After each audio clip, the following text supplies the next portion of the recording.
I am Tony Parker from the San Antonio Spurs. I'm Paul George of the Indiana Pacers. I'm Nick Young. You tune in to Kicks on Court. Hey again, everyone, and welcome back to Kicks on Court Weekly Recap. I'm your host, George Kill at the Nice Kick Shop. Glad you tuned in. So today we visit with Brandon Jennings to talk the beginnings of Under Armour basketball and find out what Ray Allen's main focus is when it comes to kicks being worn on court. But first, let's check out the week in Mardi Gras exclusives. Russell Westbrook and Kendall Marshall broke out Mardi Gras PE versions of the Air Jordan 28 SE, and one created their Sir Lancelin exclusive for Lance Stevenson, and the Jordan Brand duo of Blake Griffin and Chris Paul wore an ID PE Jordan Superfly 2 and the PE Jordan CP37 respectively. Kevin Durant's latest KD featured tones of green, purple, and yellow, and Under Armour's own Steph Curry and Kent Bazemore debuted Mardi Gras anatomic spawns in both high top and low top editions. Over just a 6-year period, Under Armour has developed into a major player on the NBA's battlefield of footwear. Since 2011, UA has added the likes of Raymond Felton, Kemba Walker, and most notably Golden State's All-Star Steph Curry. But today we take it back to the trailblazer, the pioneer and groundbreaker of UA, Brandon Jennings. I mean, Under Armour is the future. I mean, I think right now, we're probably like a $3 billion or $5 billion company. So I mean, to be the first one from since day one to start it, it's amazing. So now I can just sit back and relax and chill, and let all these other guys go out there and be great and help the company. Like the ambassador of it, kind of. I'm more of a businessman now when it comes to it. I'm like part owner of the basketball. My first 3 years I had signature at the Bloodlines, the Black Ice, and I think my double nickel shoes. But I think now, we got so many players now, different colors. I think the team thing is good right now. I mean, I know we're doing really well right now with selling our shoes. So, as long as we keep balling, I think, people buy our stuff. Jennings also discussed wearing low-top anatomic spawns instead of the more consistently worn high-top. I mean, well, for me, I'm just a low-top, wearing person. So it's just more comfortable, and I just feel like it's more lighter on my feet than with the high-top. Now, the end of Mardi Gras brought about a colorful change, but let's now check out some of the other notables from the week in Kicks on Court. Tony Roden broke out a 76ers-inspired Air Jordan 10 honoring the retirement of Allen Iverson's jersey.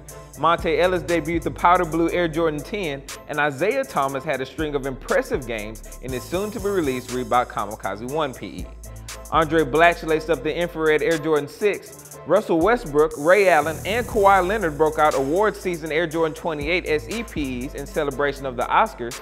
Kevin Martin shockingly wore the Jordan Future, while DeMarcus Cousins, James Harden, Deron Williams, and Paul George took to the court in new PE versions of the Nike Zoom Crusader. Rudy Gay's new Hyperposit proved to be one of the best we've seen all year. J.J. Hickson went the ID route on his new LeBron 11, and DeMarcus Cousins, later in the week, wore the Blackout Zoom LeBron 6.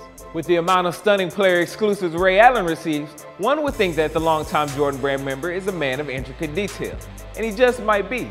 But after catching up with him just last night, we gained a brand new perspective on what's really important when it comes to the two-time champion's kicks on court. I'm actually not that finicky.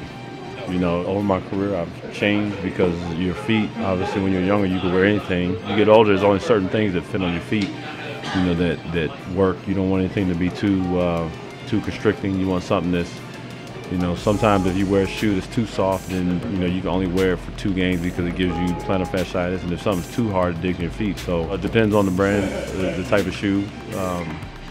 Sometimes I can wear it 2 games and it's out, and sometimes I can wear it 10 games and I wouldn't even know. I had to tell myself to change it. I wouldn't say that they're any of the playing any of the J's,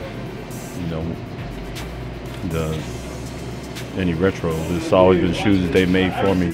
Now we've seen what the NBA players have worn this week, but it's now time to check out my fave 5 of your kicks on court.